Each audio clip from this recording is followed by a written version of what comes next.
Greetings, everyone. Pete Pardo here from Sea of Tranquility. Welcome to pick number 11 of my 30 favorite bass players of all time. We've been counting down each and every day here this month. We're going to continue to count down because we have 10 left after today. That's today's pick number 11. And remember, we're picking across all music genres. Doesn't matter what type of music they play. If they're your favorite bass player, pick them, put them in your list in the order you like them.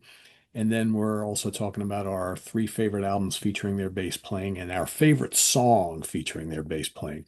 So today for pick number 11, this is a guy that I've always held in very, very high regard. Not only is he an amazing, or he was, and an amazing bass player, but also one of my favorite singers of all time. And he's much missed today, but he's left behind quite the legacy of studio recordings and live recordings too. When you really think about it, you think about that, in numerous different bands and some pretty good solo stuff too. It's kind of difficult to choose. It was really difficult for me to choose favorite song. I think the albums, I could have gone in other directions, I think, but possibly. But for me, it was really only his contributions to one band that I felt had to be represented here today. So let's bring to the stage the man with the great voice and the monstrous tones on the Fender Precision bass. I'm going to move over to the big picture. None other than Mr. John Wetton. Yes, love John Wetton. Love the voice. Love the bass playing. In fact, I think he sometimes gets remembered more for his vocals than his actual bass skills. And then when people stop and think about it, they're like, oh, yeah, great bass player, too. Absolutely a great bass player. One of those rare guys that, there's a handful of them. A couple more might be appearing on my list who had that ability as great musician on the bass as well as, and also plays guitar too. Most of them do. But also with the amazing voice, right? I've got a couple of those coming up that, again, they're just as great bass players as they are singers and sometimes get more remembered for one over the other, but both great on both of them. Like I said, he's mainly known for playing those Fender Precision basses, but also uh, dabbled a bit for a number of years with the Gibson Victory bass, especially like later in the 80s, going into the 90s. And then he also had some Ovation and Ibanez basses that he used a lot, but mostly known for, like, especially his time in King Crimson and UK. And all the Uriah Heep and all the other bands that he's played with over the years, especially in the 70s and the early 80s, playing the Fender Precision bass. So, as far as favorite albums, like I said, so much to choose from. I mentioned UK, Uriah Heep, Family, Mogul Thrash. I thought, God, how do I squeeze the Mogul Thrash out of all his many solo records? Asia, right? But for me, where his bass really was so noticeable is during his time in King Crimson. So I have to start off with going to Lark's Tongues and Aspic, which is any given day might be my favorite King Crimson album. It's always interesting. What's your favorite King Crimson album of all time, Pete? Well, Lark's Tongues and Aspic. Well, In the Court of the Crimson King. Well, Red. Well, Discipline, right? Those are kind of the four that I always kind of harp on when it comes to my favorite King Crimson album of all time. But I generally lean towards this one as my favorite. Um, and Wetton, bass and vocals. Bill Bruford on drums, Robert Fripp on guitars and Mellotron and things, David Cross on violin, Mellotron and things, and Jamie Muir on percussion. I mean, this was the first album of this lineup. Jamie would only be on this particular album, and you would have Starless and Bible Black with everybody but Jamie Muir, and then Red basically had David Cross is not really much a member anymore, but still contributing to the album, that sort of thing. But it's the similarities of all three albums are very, very constant in that this was basically almost like an improv type band. And they went off and did things on these three albums that, no other band was doing. It was like rock and heavy rock. It was this thing called progressive rock. It was like almost like improv jazz and free jazz, like minimalistic, like electronic stuff. I mean, just all this weird elements coming together and really working. And like Wetton's bass playing just so prominent on these albums. It was heavy.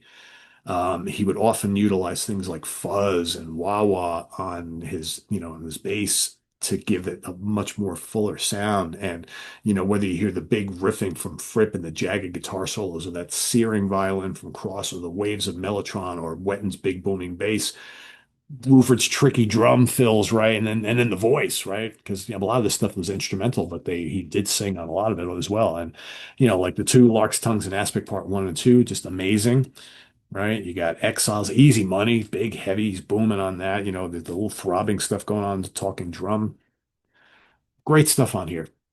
Great stuff on here. And if you really want to hear Wetton's bass in all its glory, these are the three albums that you need to go to. And again, yeah, I'm going to stick here. I'm going to go right over to Starless and Bible Black. Um, you know, Great Deceiver. It's just so good. The Night Watch is terrific. Sometimes his use of restraint and that kind of slow build that him and Fripp would do, amazing. Fractures, the title track, the Mincer. And again, this album, more so than the other two, is like culled together from like live improv performances that they would like then go and piece together, and boom, you got an album, right? Not all of it, but some of it. And yeah, just ridiculously good stuff. And then, of course, we have to finish this trio with Red. And I mean, the song Starless, ironically enough, not on the Starless and Bible Black album, but on this album. Should have been on that album, but I'm kind of glad it's on this album because this is an amazing record. I mean, Starless is so good. He's doing some amazing melodic yearning stuff on that. Everybody, I always like when I tend to think of Starless, I think of his vocal, which is one of the all-time classics. For me, King Crimson has two songs in their catalog from a vocalist perspective that just absolutely destroy me every time I hear them, and that's uh, Epitaph and Starless. One sung by Greg Lake, one sung by John Wetton, and two amazing, amazing vocal performances. But yet there's plenty going on Starless. Wetton's bass is so good on that. It's restrained, but it's so important to the song. And then you get that yearning, emotional guitar from Fripp that's just like dripping with emotion and melancholy. Oh, just so good. But then, of course, you get, the title track, Red, is amazing. Fallen Angel, One More Red Nightmare. Wow. Just, so good. So good. So, as far as my favorite bass performance, again, I really struggle with this because I could have picked it. I almost picked, he's doing some great stuff on In the Dead of Night by UK, the first UK album. There's plenty of good stuff on Danger Money. And, I mean, the Asia for me was not really, for me, Asia's not an album that stands out, especially the first album for like instrumental performances. Yeah, Hal's playing some good stuff on there, but it's more like an ensemble type pop rock thing. There's some really good stuff going on the Mogul Thrash album. Yeah, with Uriah Heep, you can hear him. He's there, right? He played on the album with Wishbone Ash. That's not all that notable from a Wetton perspective. The family stuff, yeah, maybe not. But I had to go back to a song, and it's actually not my favorite of this is like a multi-part type of thing. And I'm kind of giving it a tour. Anyway, I'm going to go to Lark's Tongues and Aspic Part One from here. Again, it takes a couple minutes to kind of get off the ground. It's like, and then all of a sudden they boom in at like what about the 2.5, 3 minute mark.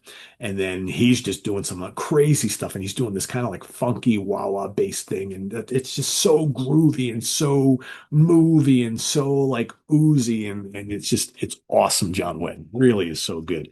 I personally prefer part two for its like metallicness, but I think part one is really cool because it just kind of goes off and just like, if you know the song, you know what I'm talking about. I can't really put it into words. It's so hard to put King Crimson into words to begin with. But I just love it the way his bass is just kind of like, bobbing around and doing all sorts of cool things from a lead perspective in the song. I think it's just absolutely awesome. So yeah, Lark's Tongues and Aspen Part One is my favorite bass performance in a song for the man himself, Mr. John Wetton. I know lots of you watching love him. So if you have a couple of thoughts about his bass playing skills and his, albums and songs and stuff like that, please drop them in the comments below. I know plenty of you picked him already. I've seen him come up in the comments quite a bit. But if you have any extra thoughts on John Wetton or even in the chat, that'd be great. And but more importantly, pick your bass player for today. Let me kill the Prezi app because, of course, you got to see my Cultus Erectus shirt the way it's supposed to be seen, right? Yeah, absolutely. So yeah, that's my pick for today. So let us know what you think of John Wetton in the comments below, as well as your pick today down below. And we'll see you tomorrow for number 10, the top 10. We have finally arrived at the top 10. Who will Pete have in his top 10? Now that we're at that point, for all you folks who like to predict who I'm going to have in my top 10, start doing that, right? Who have we not covered so far this month? Who have I not covered specifically, right?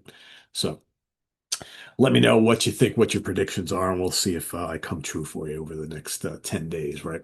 So that's all coming up starting tomorrow morning, number 10. What have we got coming up here on the channel, you might ask? Okay, well, we have in just a little bit, Martin Popoff and I are each going to be talking about 5 albums from some notable bands and artists that were kind of can't miss, slam dunk, home run albums, and sadly didn't happen, right? Should have been mega albums. Didn't quite happen that way. This is kind of like a spin-off episode of the whole month-long series that I just did last month. Was that last month? Yeah, it was last month. So I'm going to talk about a couple albums that I did not cover in last month's show. Martin's got 5 of his own, and we're going to talk about why we think maybe it didn't quite happen for them. So that's coming up in just a little bit. We've got also the professor's picks coming up later today, this afternoon. Today's a busy day here on the channel. So we've got that. We've got the professor's picks at 3 o'clock. We've got 2 shows for you tonight.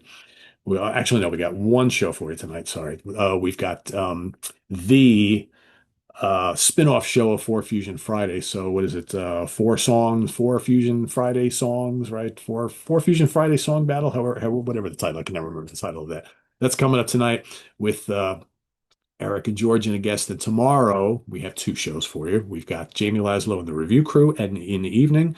We've also got from the UK Connection tomorrow afternoon. That's the solo show that Simon and Stephen do all on their own. And then Sunday, Grant Arthur and I will be ranking the albums of T-Rex. And yes, we are including the Tyrannosaurus Rex albums. So the 4 kind of acoustic folk pop albums that they did before they changed the name to T-Rex. We'll be putting them all together, ranking them as we like them. So I believe it's a dozen albums. So T-Rex coming up on Sunday, and you may get another couple odds and ends from me as well. So that's what's happening here on the channel. I am Pete Pardo. Thanks for watching. Visit us on the web at www.seatranquility.org. We're on Facebook. We're on YouTube. All together, all the damn time. Thanks for watching, everybody. Enjoy your Friday and your weekend, everybody. And we'll catch up in just a little bit at the Funhouse. Take care. Bye-bye.